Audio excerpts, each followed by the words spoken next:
In this video, I want to do an unboxing, review, and demo of the Greenworks 60-volt pole saw and hedge trimmer.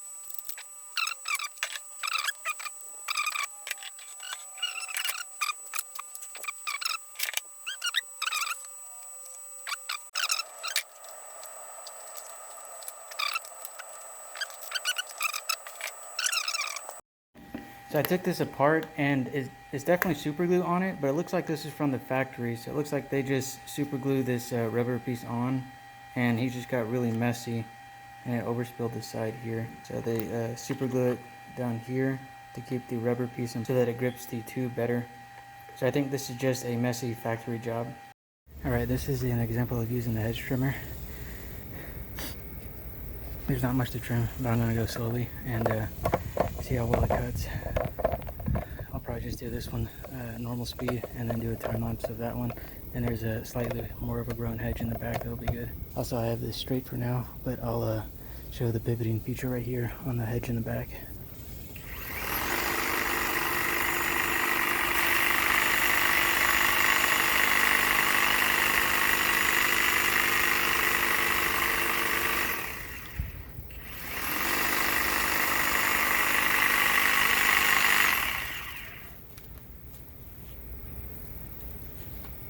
Actually, to get the vertical side, I'm going to have to pivot this anyways, because I'm going to get it from the side.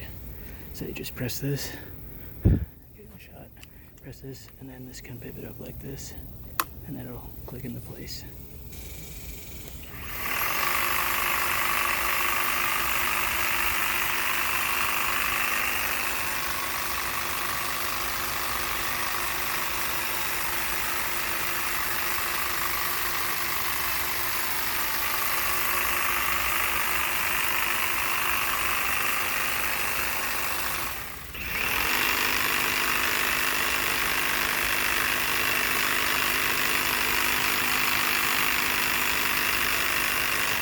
Here's a close-up of the job. I'm by no means an expert. This is the first time I've ever used the hedge trimmer, but you can see it makes a nice clean cut. And there's the blade. And there the clip is on the ground. So, looks like it's doing a pretty good job.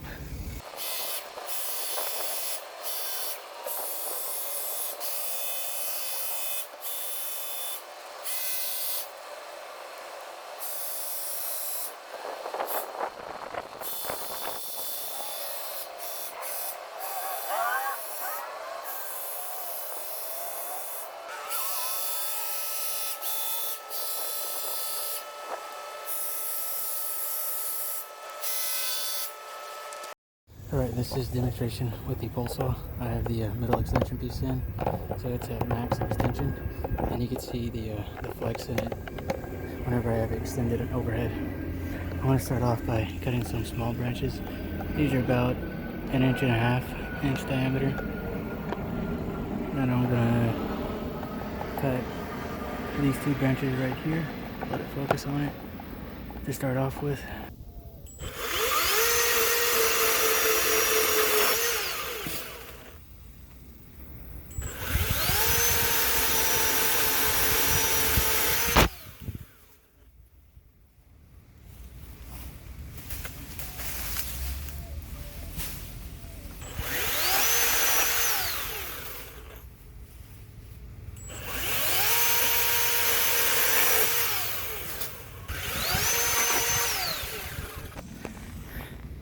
And here's a close-up of the cut quality.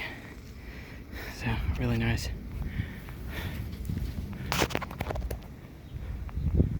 Those are the cut branches up there. To give my final thoughts on the pole saw and the hedge trimmer attachments for this, I thought they were both very good. The pull saw was just as powerful as my corded one. I think it's a 6 or 8 amp from Harbor Freight, but it cut just as fast or faster. I think the biggest difference is making sure your blade is sharp and it's lubricated. Make sure you have oil in the reservoir down there so it doesn't wear out the chain so fast, and make sure the chain is tensioned. I noticed a lot of the reviews were complaining about the chain falling off, but probably had no idea that you have to keep this tensioned. Down here there's a little screw. This is for any pole saw that you get, or any chainsaw. You always got to tension it, so it's not really fault of the tool if you complain about it coming loose.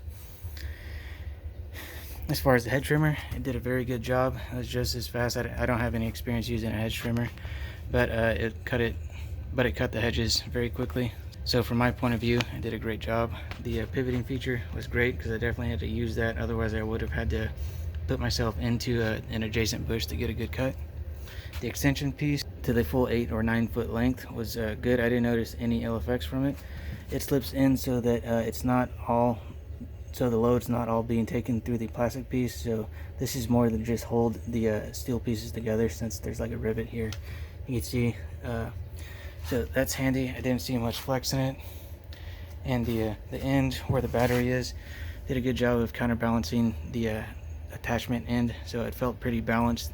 It is difficult if you have it fully extended and you're trying to access back here to change the battery or something, so definitely take it off.